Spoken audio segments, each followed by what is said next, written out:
Hello friends, তোমাদের আবার একটি নতুন ভিডিওতে স্বাগত জানাই। তোমরা দেখছো SG tutorial guide YouTube channel. তো SG tutorial guide YouTube channel তোমাদের কাছে মাঝে মাঝেই কিন্তু কিছু ট্রেন্ডিং টপিক নিয়েও ভিডিও করে, আবার কিছু কিছু এক্সক্লুসিভ কন্টেন্ট নিয়ে আসে, বা এমন কিছু কন্টেন্ট যেটা সর্বপ্রথম বাংলা এডুকেশনাল ইউটিউব জগতে আসছে।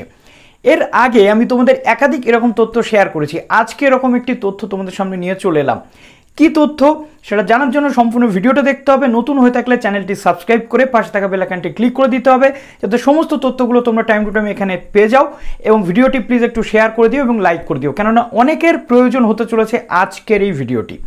যারা আন্ডার গ্র্যাজুয়েট পড়ছো বা আন্ডার গ্র্যাজুয়েট পাস করেছো, অর্থাৎ কি কলেজে থার্ড ইয়ার পাস করেছো, আবার অনেকে রয়েছে যারা প্রফেশনাল কোর্স করছো, অনেকে রয়েছে যারা পিজি কমপ্লিট করছো, অনেকে রয়েছে যারা বিএড কমপ্লিট করছো।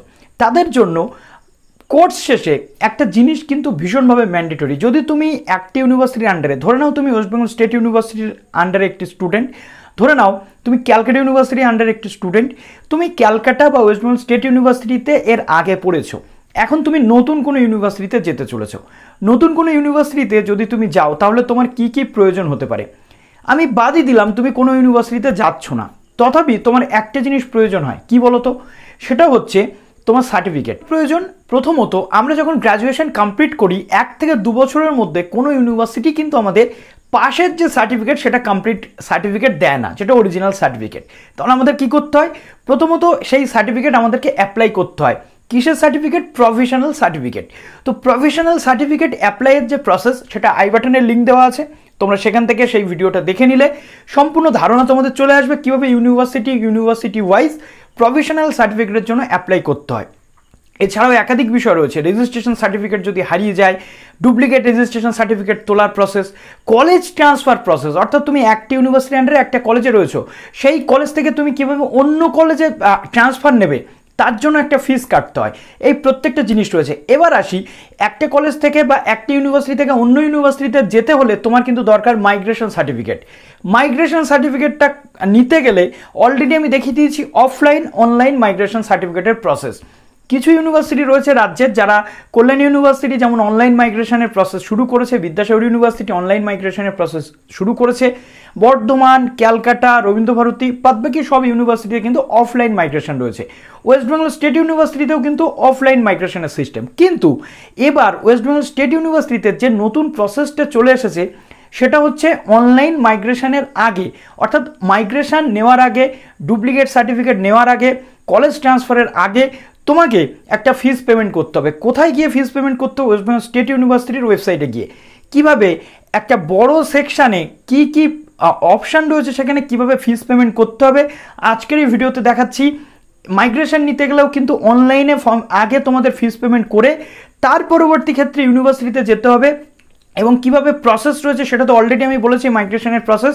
যদি তোমরা না জেনে থাকো মাইগ্রেশনের প্রসেস কি, তার জন্য আই বাটনের লিঙ্ক দেওয়া রয়েছে, সেটাও একটু দেখে নাও, পুরো ধারণা তোমাদের ক্লিয়ার হয়ে যাবে। এখানে আমি জাস্ট দেখাচ্ছি কিভাবে অনলাইনে মাইগ্রেশনের জন্য ফিস কাটবে, কলেজ ট্রান্সফারের জন্য ফিস কাটবে, ডুপ্লিকেট সার্টিফিকেটের জন্য ফিস কাটবে, এই সমস্ত প্রসেস। তো চলো আর দেরি না করে অন স্ক্রিন তোমাদেরকে দেখিয়ে দিই। প্লিজ একটু শেয়ার করে দিও ভিডিওটা। এর জন্য আপনাদের প্রথমে চলে আসতে হচ্ছে ওয়েস্ট বেঙ্গল স্টেট ইউনিভার্সিটির স্টুডেন্ট যারা, এটা শুধুমাত্র তাদের জন্য। ওয়েস্ট বেঙ্গল স্টেট ইউনিভার্সিটির ওয়েবসাইট, যেটা online registration wbsu.com, master registration, যেটা এই পোর্টালে চলে আসতে হচ্ছে। এই পোর্টালে চলে আসার পর একদম দেখুন রেজিস্ট্রেশন পোর্টালের নিচে রয়েছে ফিস পেমেন্ট।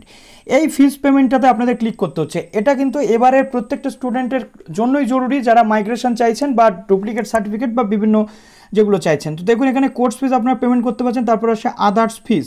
তো জাস্ট এই আদার্স ফিজে আসতে হচ্ছে। আসার পর আপনার রেজিস্ট্রেশন নাম্বার, আপনার রেজিস্ট্রেশন সেশনটা দিচ্ছেন, দেওয়ার পর সাইন ইন করছেন। সাইন ইন করার পর আপনাদের সামনে আপনার ফটো এবং সিগনেচার আপলোডের জায়গাও থাকতে পারে, তো সেটা আপনারা করে নিচ্ছেন। তারপর কি হচ্ছে আপনাদেরকে আমি দেখাচ্ছি। একটা সাইন ইন করে নিয়েছি। সাইন ইন করে নেওয়ার পর কী কী জিনিস আপনারা পাচ্ছেন, প্রথমত এখানে আপনারা পাচ্ছেন কলেজ ট্রান্সফার, অর্থাৎ একটা কলেজ থেকে আরেকটা কলেজে ট্রান্সফারের জন্য যে প্রসেস থাকে, সেই প্রসেসটা প্রথমত আপনার এখানে আগে ইউনিভার্সিটিতে আপনাকে ফিসটা কিন্তু পেমেন্ট করতে হবে, তারপর আপনি কলেজ ট্রান্সফার করতে পারছেন। এই ফিস পেমেন্ট করার পর আপনি আপনার কলেজে যাবেন, ডিক্লারেশন নেবেন, যে কলেজে অ্যাডমিশন নেবেন সেই কলেজের একটা ডিক্লারেশন নিয়ে আপনাকে কিন্তু এই চালান নিয়ে, অর্থাৎ ফিস পেমেন্ট করার পর চালান নিয়ে আপনাকে যেতে হবে ইউনিভার্সিটি। নেক্সট আসছে ডুপ্লিকেট সার্টিফিকেট পিজি, অর্থাৎ পোস্ট গ্র্যাজুয়েশনে যারা ডুপ্লিকেট সার্টিফিকেট তুলতে চাইছেন তাদের জন্য ডুপ্লিকেট সার্টিফিকেট ইউজি, অর্থাৎ আন্ডার গ্র্যাজুয়েটে যারা সার্টিফিকেট তুলতে চাইছেন তাদের জন্য ডুপ্লিকেট রেজিস্ট্রেশন, এবং আসছে মাইগ্রেশন, অর্থাৎ এই সেকশনটাতে কিন্তু আপনাদেরকে ক্লিক করতে হবে মাইগ্রেশন সেকশন। তার পরবর্তীতে আপনাদের নেক্সট প্রসেস কী আসে দেখাচ্ছি। নেক্সট আসে রেজিস্ট্রেশন ক্যান্সেলেশন। এটা কাদের জন্য? প্রথমত যারা ধরুন 2021 সালে অ্যাডমিশন নিয়েছিলেন, 2022-এ নতুন করে অ্যাডমিশন নিচ্ছেন, এবার আপনাদের রেজিস্ট্রেশন ক্যান্সেল করতে হবে। সেক্ষেত্রে 21-এর রেজিস্ট্রেশনটা ক্যান্সেল না করলে 22-এর নতুন করে রেজিস্ট্রেশন করতে পারবেন না। সেই রেজিস্ট্রেশন ক্যান্সেলের জন্য ইউনিভার্সিটিকে যে চার্জটা আপনাকে দিতে হবে সেটা এখান থেকে আপনি ফিস পেমেন্ট করতে পারছেন। তারপরে রেজিস্ট্রেশন যদি কারেকশন করতে হয় তার যে চার্জ সেটা আপনি এখান থেকে দিতে পারছেন। তারপর দেখুন এখান থেকে রেজিস্ট্রেশনের যে রিসিপ্ট কপি আপনি নিতে চাইছেন তাহলে আপনাকে এখান থেকে করতে হচ্ছে। তারপর সাবজেক্ট চেঞ্জ, যদি সাবজেক্ট চেঞ্জ করতে চান পরবর্তীতে সাবজেক্ট চেঞ্জ করতে গেলে যে ফিস সেটা আপনাকে এখান থেকে দিতে হবে। তারপরে ট্রান্সক্রিপ্ট বা অন্যান্য যে প্রসেস সেগুলো কিন্তু এখানে রয়েছে। এরপর আপনাদের দেখুন এখানে আরও যে বিশেষ কিছু বিষয় সেগুলো রয়েছে। এবার আমরা চলে আসছি মাইগ্রেশন সেকশনে। তো জাস্ট এখানে দেখুন আমরা এবার মাইগ্রেশনে জাস্ট করে দিচ্ছি ক্লিক। মাইগ্রেশনে ক্লিক করে দেওয়ার পর আপনার সামনে এরকম একটি পেজ ওপেন হয়ে যাচ্ছে, যেখানে দেখুন আপনার এখানে নর্মাল রয়েছে 150, অর্থাৎ নর্মাল বলতে এখানে 15 থেকে 1 মাস মতো টাইম লাগতে পারে নর্মাল মাইগ্রেশনের জন্য। আর একটা রয়েছে কিন্তু আর্জেন্ট আপনাকে 450 টাকা দিতে হচ্ছে। এখান থেকে আপনি চালান কেটে প্রিন্ট করে ইউনিভার্সিটিতে নিয়ে গিয়ে তারপরে কিন্তু আপনাকে সাবমিট করতে হচ্ছে। তো দেখুন আমরা জাস্ট এখানে ক্লিক করছি আর্জেন্ট মাইগ্রেশনে ক্লিক করে দেওয়ার পর আমাদের সামনে এরকম একটি পেজ ওপেন হয়ে গেছে, যেখানে আমরা একটি স্টুডেন্টের কিন্তু মাইগ্রেশনের জন্য 450 টাকা পেমেন্ট করেছি। পেমেন্ট আমরা করলাম, তার কিন্তু চালান চলে এসেছে। এবার আপনারা যদি ওয়েস্ট বেঙ্গল স্টেট ইউনিভার্সিটিতে মাইগ্রেশন নিতে চান এই চালানটা নিয়ে আপনাদের ইউনিভার্সিটিতে যেতে হবে এবং আপনার কলেজের যে কাজগুলো থাকে সেই ডকুমেন্টস থেকে শুরু করে এভরিথিং সব কিছু ভেরিফাই করে ইউনিভার্সিটিতে গিয়ে আপনাকে কিন্তু মাইগ্রেশনের জন্য আবেদন করতে হবে। তো আশা করছি এখান থেকে আপনারা পুরো যে বিষয়টা সেটা জেনে গেলেন। প্লিজ একটু শেয়ার করে দেবেন। এবার থেকে স্টেট ইউনিভার্সিটিতে মাইগ্রেশন নিতে গেলে কিন্তু এই প্রসেসেই হবে। অফলাইনে হচ্ছে নাকি হচ্ছে না সেটা পরের কথা, আগে আপনারা অনলাইনে এটা কেটে যদি যান তাহলে আপনাদের কিন্তু সুবিধা রয়েছে। তো চলুন ভিডিওটি এখানে শেষ করলাম। ভালো থাকবেন সবাই, অল দ্য বেস্ট।